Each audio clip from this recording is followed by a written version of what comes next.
자산 이제 정리할게요. 자산의 뜻이 뭐냐면 기업이 보유하고 있는, 가지고 있는 거죠. 보유하고 있는 각종 재화 또는 채권을 자산이라고 합니다. 예를 들면 이제 호프집이라고 했었죠. 호프집을 하는 사람이 갖고 있는 재화가 뭐야? 술, 뭐 의자, 컵 이런 것들이 자기 거예요. 자산이야. 근데 채권은 뭐냐면 받을 수 있는 권리예요. 예를 들면 손님이 술을 먹고 갔는데 돈이 없어서 외상을 하고 갔어. 그럼 나중에 받아낼 수 있는 거죠. 그것도 자산입니다. 자기의 자산. 이런 재화와 채권을 총칭하는데 기업의 경제적인 자원인 이런 것들을 화폐 단위로 표시한 것이다 라는 게 자산의 뜻입니다.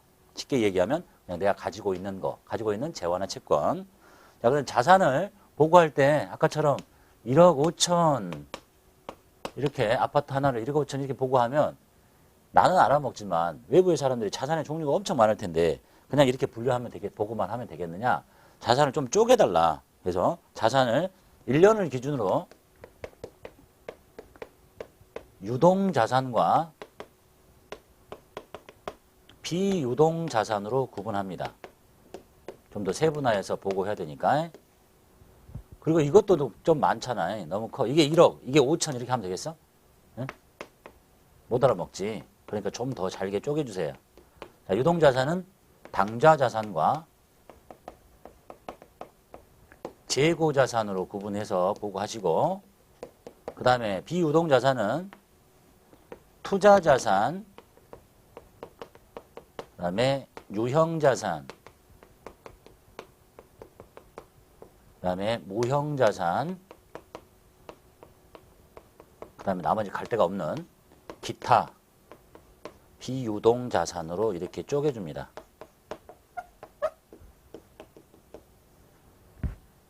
이 속에 또 있겠죠. 우리 지금 여기까지 일단 암기하셔야 돼요. 그래서 볼게요. 자, 유동자산인, 자, 1년을 기준으로 유동자산과 비유동자산으로 구분하라고 그랬는데, 자, 유동자산 볼게요. 유동자산은 보고기간 종료일.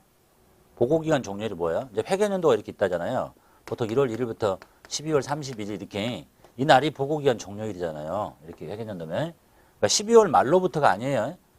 보고기간 종료일이라고 했어요. 보고기간 종료일.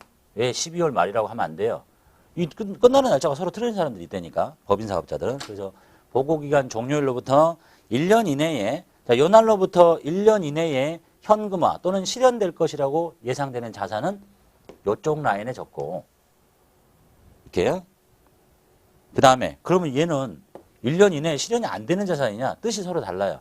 얘는 보고기간 종료로부터 1년 이내에 실현될 자산, 그리고 얘는 1년 이후에 실현될 자산이 아니에요. 이거 속에서도 1년 안에 돈 되는 게 있어요. 내다 팔면. 근데 목적 자체가 1년 이상 장기간, 여기는 투자 목적으로 갖고 있는 자산, 여기는 영업활동에 쓰려고 갖고 있는 자산, 얘도 영업활동에 쓰는데 얘는 형체가 있고 얘는 형체가 없는 자산, 이렇게 구분하는 거예요. 이해되셨죠? 자, 유동자산은 보고기간 종료로부터 1년 이내에 현금화되거나 실현될 것으로 보이는 자산인데, 그게 얘처럼 판매 과정을 거쳐서 현금화되는 자산을 재고자산이라고 하고, 자, 호프집 같으면 술이에요. 술 1년 이내에 팔아서 돈 되는 거잖아. 그걸 재고자산. 그리고 얘는 판매 과정을 거치지 않고 현금화되는 자산이에요. 보통은 뭐 보통예금 통장에 돈 들어있는 거 이렇게 보시면 되겠네요. 당좌자산은 판매 과정을 거치지 않고 보고기간 종료일로부터 1년 이내에 현금화할 수 있는 자산. 그 속에 이제 내용물이 들어있잖아요. 현금이 현금성 자산 이런 것들은 이제 뒤에 가서 배우게 돼요. 지금 큰 틀은 이렇게만 보시면 돼요. 여기 뼈대 외우셔야 되니까 이렇게. 그 다음에 재고자산은 판매 과정을 거쳐서 1년 이내에 현금화할 수 있는 자산. 호프집 같으면 술 이렇게. 그 다음에 비유동자산은 얘가 1년 이내에 현금화, 얘는 1년 이후에가 아니에요. 보고기간 장기간 투자 수익을 얻을 목적이나 장기간 영업활동에 쓰려고 하는 거예요. 그러니까 길게. 그게 투자 목적으로 갖고 있으면 투자자산. 그러니까 예를 들면 호프집 사장이 돈이 많이 남아가지고 저기 옆에 상가를 하나 사나요. 쓰려고 사는 게 아니지. 쓰려고 사면 여기 들어오는 건데 그건 투자자산이라고 불러요. 장기적인 투자 수익을 얻은 목적으로 갖고 있는 자산. 그 다음에 유형자산은 장기간 영업활동에 쓰려고 갖고 있는데 형체가 있어요. 대표적인 게 비품 같은 거예요. 술 장사하면 의자 있어야 되고 탁자 있어야 되죠. 이걸 뭐 내다 팔려고 있는 자산도 아니죠. 이 의자도 당장 중고시장에 내다 팔면 돈이 돼요. 하지만 목적 자체가 영업활동에 장기간 쓰려고 사는 자산이, 갖고 있는 자산이야. 얘는 형체가 없네요. 근데 예를 들면 뭐 프랜차이즈, 뭐 설빙을 하려든지 뭐 교촌치킨을 하려면 그냥 할 수 있는 게 아니죠. 돈 내고 해야 돼. 가맹점 돈. 예? 그런 형체가 없는 자산. 그 나머지 진짜 갈 데 없는 거. 예를 들면 이제 임차하고 집주인한테 보증금 내는 거. 보증금은 사업 그만할 때까지 계속 담궈놔야 되니 집주인한테. 그렇다고 그게 이자가 생기는 것도 아니야. 투자 자산도 아니잖아.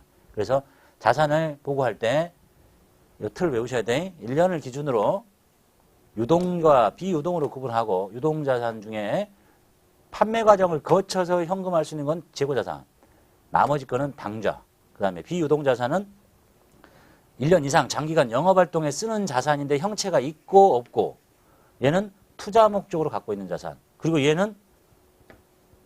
얘도 아니고 다 아닌 나머지 갈 데 없는 것들이 여기 이렇게 보고됩니다. 그래서 여기까지를 이제 외우셔야 돼. 쭉 하다 보면 이제 외울 거예요. 또 만나게 되니까. 그래서 이제 우리가 본론으로 들어가면 자, 여기에 있는 이제 내용물부터 하나씩 배우는 거예요. 현금이 뭐고, 보통예금이 뭐고, 이렇게. 쭉 하다 보면 이제 다 외워지겠죠. 예? 그때까지 외우시면 돼요. 다음 페이지 볼게요, 이제. 부채. 자산만 좀 복잡하고, 부채는 별로 없어요. 부채는 뭐야? 남의 것이죠. 빚이야. 남한테 갚아야 될 거. 빚. 기업이 미래에 타인에게 지급해야 할 경제적 의무입니다. 즉, 채무를 화폐 단위로 표시한 게 부채다. 경제적 의무. 미래에 갚아야 될 빚. 자, 부채도 5천 이렇게 보고 하면 종류가 많을 텐데 좀 썰렁하지 않냐. 좀 잘 쪼개봐라. 이것도 1년을 기준으로 유동부채와 비유동부채로 구분을 합니다. 유동부채는 1년 이내에 갚아야 할 빚. 비유동부채는 1년 이후에 갚아야 할 빚. 그것도 언제부터? 보고기간 종료일로부터예요. 12월 말 있는 회사라고 보면 요 날로부터 1년 이내에 갚아야 할 빚은 유동부채 쪽에 1년 이후에 갚아야 할 빚은 비유동부채 쪽에 적어달래요. 얘는 이게 다죠. 내용이 없네. 간단하죠? 요건 좀 많고 주로 계정값은 이쪽에 많이 있는 거고 끝이야. 그다음 마지막으로 자본 볼게요. 자본은 뭐예요? 진짜 내 것이라고 그랬잖아요. 순자산이라고 하기도 하고 순자산. 자산 총액에서 부채 총액을 뺀 게 자본입니다. 그리고 자본 등식이라고 써 있잖아요. 자본 등식은 자산에서 부채를 뺀 게 자본이다. 이게 자본 등식이에요.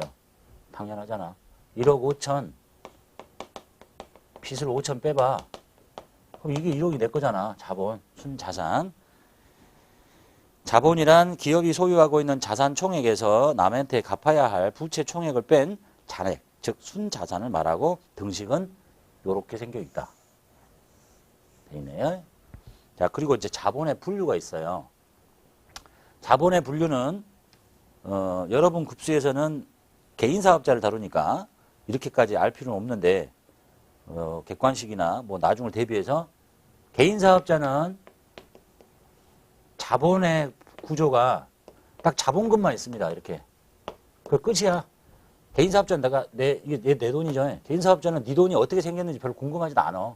근데 법인 사업자는 이해관계자가 많기 때문에 주주도 있고 뭐 채권자도 있고 이 자본을 그냥 단순히 자본금만 할 게 아니라 구분을 어떻게 하냐면 법률적인 원천, 변동 원천과 법률적인 요구를 기준으로 변동 원천, 어디에서부터 돈이 들어와서 움직이기 시작했냐. 그 다음에 그 돈의 법률적인 요구에 따라서 누구 거냐. 예? 이거에 따라서 이름을 5개로 쪼갭니다. 근데 이름이 좀 어렵네요. 첫 번째가 자본금, 두 번째가 자본잉여금, 세 번째가 자본 조정, 이렇게. 그 다음에 네 번째가 기타, 포괄, 손익, 누계액, 그 다음에 마지막이 이익, 잉여금. 이렇게 5가지로 쪼갭니다. 내 것 맞는데 그래서 요 세 개를 이렇게 묶어서 이거는 자본거래에서 발생한 거. 여기서 말하는 자본거래라는 얘기는 주주와의 거래입니다. 그 다음에 여기 나머지 여기 두 개는 손익거래에서 발생한 거. 즉 영업활동에서 발생한 거. 이렇게 구분을 짓습니다. 그리고 여러분 급수에서 지금 이 내용을 다 이해하시기 일단 이름도 기분 나쁘게 어렵죠. 어? 어려운데 일단 이렇게 돼 있더라. 왜냐면 우리가 이제 프로그램에 들어가 보면 여기 지금 제가 말씀드린 이 뼈대 있죠. 유동자산, 비유동자산 중에 이런 이름들을 프로그램에서 바로 만난단 말이에요. 부채도 만나고 자본도 만나는데 이렇게 만날 거야. 그러니까 이제 거기 가서 낯설지 않도록 이름을 일단 봐두시는 거고 바로 윗급수에서 이제 이런 것들을 배우게 됩니다. 왜냐하면 이거는 법인 사업자만 이렇게 되는 거니까 여기 법인만. 그래서 내용이 그렇다는 거 정도만 봐두시면 되겠습니다. 그 바로 윗급수에서 이제 공부하시면 될 거니까.